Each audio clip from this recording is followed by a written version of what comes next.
Hola, hola. Bienvenidos a Conecta 2, Aprendiendo sin Fronteras. Soy Alberto y como siempre es un placer estar con ustedes en este espacio donde el aprendizaje no tiene límites y las ideas conectan en formas que a veces ni imaginamos. Hoy vamos a hablar de un tema fascinante que, aunque está presente en cada rincón de nuestro mundo, rara vez le damos la importancia que merece. Estoy hablando de la biodiversidad, pero antes de meternos de lleno en el tema, déjenme hacerles una pregunta. ¿Alguna vez han intentado armar un rompecabezas al que le falta una pieza? Frustrante, ¿verdad?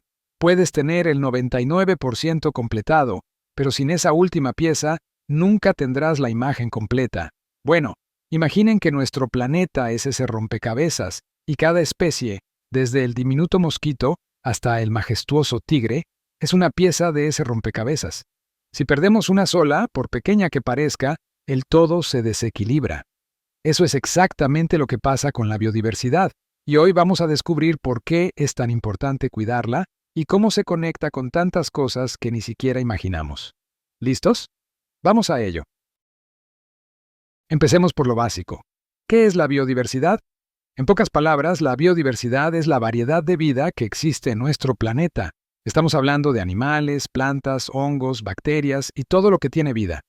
Pero la biodiversidad no se trata solo de contar cuántas especies diferentes hay en el mundo, sino también de cómo interactúan entre sí, cómo dependen unas de otras y, por supuesto, cómo nosotros, los humanos, dependemos de ellas también.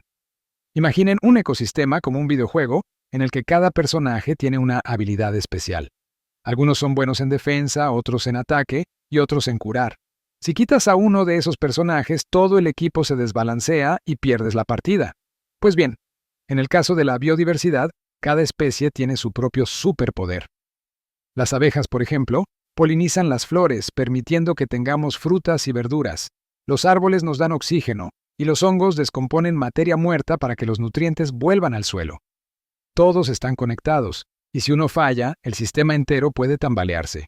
Y aquí es donde entra la biología, esa ciencia que nos enseña cómo funciona la vida en todas sus formas. La biología nos dice que la vida no ocurre en una burbuja aislada, está completamente entrelazada. Las plantas, por ejemplo, utilizan la fotosíntesis para convertir la luz del sol en energía, y ese proceso es la base de la mayoría de las cadenas alimentarias. Es decir, sin plantas no hay comida para los herbívoros, sin herbívoros no hay carnívoros. Es como quitar la base de una torre de Jenga. Tarde o temprano, todo se cae. Un pequeño detalle que puede parecer insignificante, como la desaparición de una abeja, podría terminar afectando la producción de alimentos que llega a tu mesa. Pero no solo eso, también tiene mucho que ver con la química. Quizás no lo sabían, pero muchas de las medicinas que usamos vienen de la naturaleza. Les pongo un ejemplo muy claro. La penicilina, el primer antibiótico descubierto, proviene de un hongo. ¡Un hongo! Ese pequeño organismo que podrías ignorar si lo vieras creciendo en una esquina de tu cocina, ha salvado millones de vidas. La biodiversidad está llena de sorpresas así. Ahora, ya hemos visto cómo la biodiversidad tiene que ver con biología y química, pero ¿qué tal si exploramos otras áreas del conocimiento? Aquí es donde se pone interesante, porque resulta que la biodiversidad está conectada con un montón de materias que ven en la escuela. Geografía. México, un gigante de biodiversidad. Primero, hablemos de geografía, y aquí quiero detenerme un momento para destacar lo afortunados que somos de vivir en un país como México, que es considerado uno de los países megadiversos del mundo. Esto significa que México alberga una parte importante de la biodiversidad global. De hecho, aunque México solo representa alrededor del 1% de la superficie terrestre, tiene más del 10% de todas las especies del planeta. Sí, escucharon bien, más del 10%. Solo hay 17 países en el mundo que entran en esta categoría de megadiversos, y México está entre ellos. ¿Por qué tanta biodiversidad en nuestro país? Bueno, gran parte de esto se debe a la diversidad de ecosistemas que tenemos, que van desde desiertos hasta selvas tropicales, pasando por montañas, costas y hasta zonas submarinas llenas de corales. Estos ecosistemas tan variados permiten que México sea hogar de una increíble variedad de flora y fauna. Por ejemplo, tenemos el jaguar en las selvas del sureste, la vaquita marina en el Mar de Cortés, que tristemente está en peligro crítico de extinción, y miles de especies de plantas que solo crecen aquí como los famosos cactos gigantes del desierto de Sonora. Lo interesante es que cada región tiene su propio conjunto de especies endémicas, es decir, que no se encuentran en ningún otro lugar del mundo. En México tenemos la suerte de ser un mosaico de vida y ecosistemas tan ricos que sería imposible explorarlos todos en una sola vida. Esta gran biodiversidad no solo enriquece nuestra cultura y economía, sino que también hace de México un lugar único en el mundo. Historia. Los pueblos indígenas y su relación con la biodiversidad. Pasemos ahora a la historia, donde también encontramos una profunda conexión entre los pueblos indígenas y la biodiversidad. A lo largo de los siglos, los pueblos originarios de México han tenido una relación muy cercana y respetuosa con la naturaleza. Para muchas culturas indígenas, la biodiversidad no es solo un recurso, sino un ser vivo sagrado que debe ser protegido. Por ejemplo, los mexicas veían la tierra como un ser divino llamado Tonantzin, la Madre Tierra. Ellos creían que todas las formas de vida, desde el maíz que cultivaban hasta los animales que cazaban, eran regalos sagrados que debían ser cuidados y respetados. Cada planta, animal y roca tenía un espíritu, y su relación con el medio ambiente estaba guiada por la idea de mantener un equilibrio con la naturaleza. Esta creencia influyó en cómo los mexicas y otros pueblos manejaban sus recursos.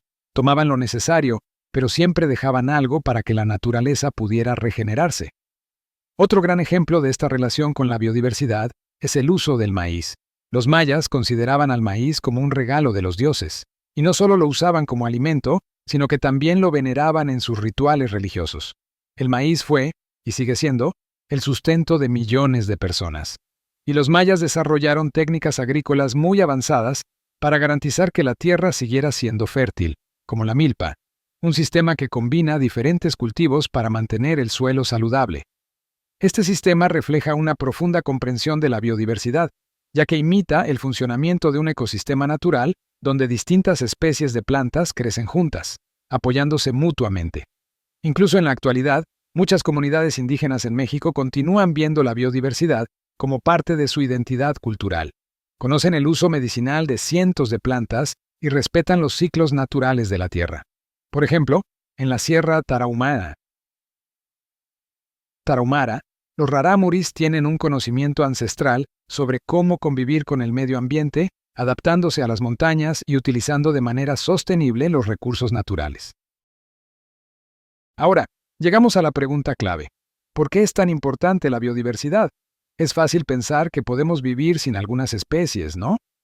¿Qué pasa si se extingue una rana o una planta rara? Podrían preguntarse. Bueno, la realidad es que cada especie juega un papel crucial en su ecosistema, y si perdemos una, podríamos desencadenar efectos en cadena que afecten a todo lo demás. Es como un castillo de naipes. Si quitas una carta, puede que todo se venga abajo. Un buen ejemplo de esto lo vemos en la agricultura. La diversidad de cultivos es clave para nuestra seguridad alimentaria. Si todos los agricultores plantaran una sola especie de maíz y esa especie fuera atacada por una plaga o un cambio en el clima, adivinen qué pasaría. Adiós al maíz. Algo similar ocurrió en Irlanda en el siglo XIX con la Gran Hambruna. Dependían casi exclusivamente de una variedad de papa, y cuando una enfermedad atacó ese cultivo, millones de personas se quedaron sin comida. Así que, al proteger la biodiversidad, también estamos protegiendo nuestra comida y nuestra capacidad de sobrevivir. Pero la biodiversidad no solo se trata de cosas grandes como la comida, también afecta a cosas más pequeñas, como nuestra salud. Las plantas y animales que viven en los bosques, océanos y montañas podrían contener las claves para nuevas medicinas. Un ejemplo interesante es el veneno de algunas serpientes, que se ha usado para desarrollar medicamentos que tratan enfermedades del corazón. ¿Quién lo hubiera pensado, verdad? Un veneno que salva vidas. Y aquí viene algo interesante.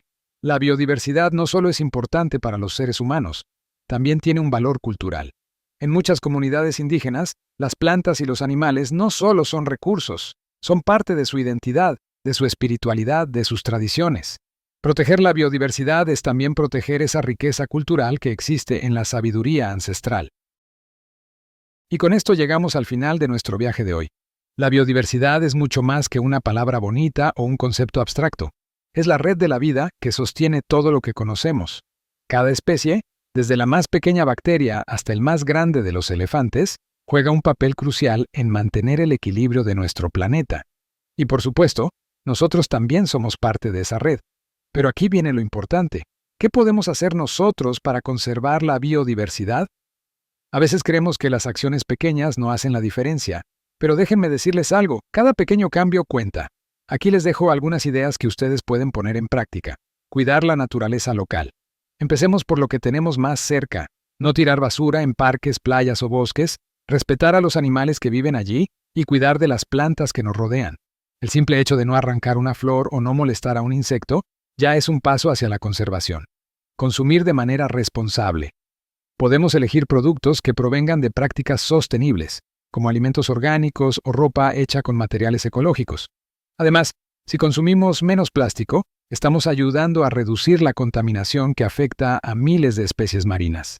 Apoyar iniciativas de conservación. Existen muchas organizaciones que se dedican a proteger especies en peligro o restaurar hábitats dañados. Pueden investigar proyectos locales y ver cómo colaborar, ya sea con donaciones o voluntariado. Informarse y educar a otros. El conocimiento es poder. Mientras más sepamos sobre la biodiversidad, más fácil será tomar decisiones que la beneficien. Compartan lo que aprendieron hoy con su familia, amigos y en redes sociales. Cuanto más conscientes seamos todos, mayores serán las posibilidades de que protejamos este planeta tan único. Ahora, me gustaría dejarlos con algunas preguntas para reflexionar. ¿Cómo cambian nuestros hábitos si sabemos que cada pequeña acción puede impactar la biodiversidad? ¿Qué cosas hacemos en nuestra vida diaria que podríamos modificar para ser más responsables con el medio ambiente? Y por supuesto, quiero invitarlos a que si les gustó este episodio, lo compartan con sus amigos y familiares. Corramos la voz. No se olviden de suscribirse al canal para no perderse ningún episodio y dejen sus comentarios con sus ideas, preguntas o lo que les gustaría escuchar en futuros programas. Aquí en Conecta 2. Aprendiendo sin fronteras, su opinión y curiosidad son lo que nos inspira a seguir explorando y aprendiendo. Recuerden, el aprendizaje no termina al cerrar un libro o apagar este podcast. Vive en cada pregunta, en cada acción y en cada mirada curiosa. Sigamos conectando ideas y explorando juntos. Nos escuchamos en el próximo episodio de Conecta 2, Aprendiendo sin fronteras, donde aprender es solo el comienzo. Hasta la próxima.